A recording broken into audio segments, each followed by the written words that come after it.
अरे रानी चिड़िया, क्या मेरी शादी नहीं होगी? मैं अपने परिवार के साथ नहीं रहूँगा।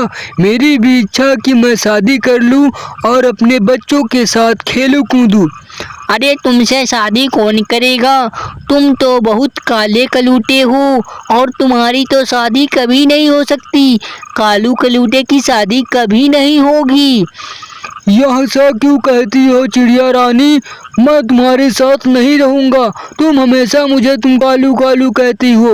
अब मैं यहाँ से चला जा रहा हूँ।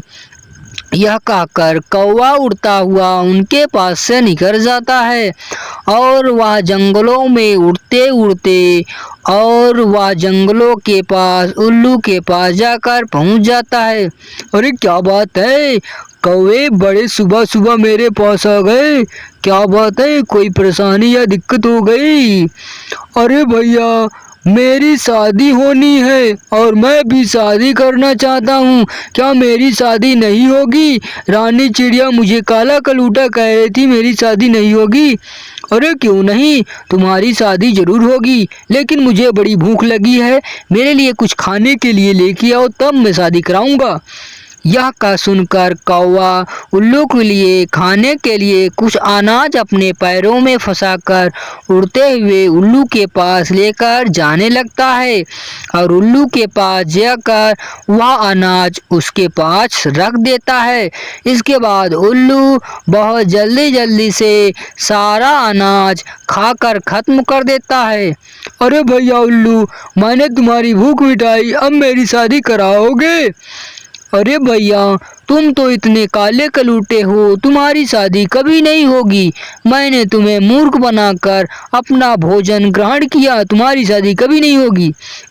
यह सुनकर कौवा बहुत दुखी होता और वहां से उड़ता हुआ चला जाता है और उड़ते हुए जाकर एक स्थान पर बैठकर बड़ी जोर जोर से आंसू रोका और रोने लगता है।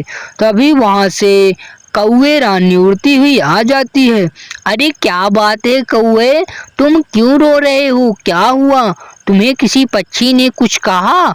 तुम बताओ, मैं तुम्हारी सहायता करूंगी। क्या बात है? अरे कौआ रानी, मेरी शादी नहीं हो रही है। सब कह रहे हैं तुम इतने काले कलूटे हो, तुमसे शादी कौन करेगा? तो मेरी शादी कैसे होगी? मैं अपनी शादी कैसे करूँगा? अरे तुम दिक्कत क्यों लेते हो? चलो हम दोनों अपनी शादी कर लेते हैं और अपना एक घर बनाकर अपना एक परिवार बनाएंगे।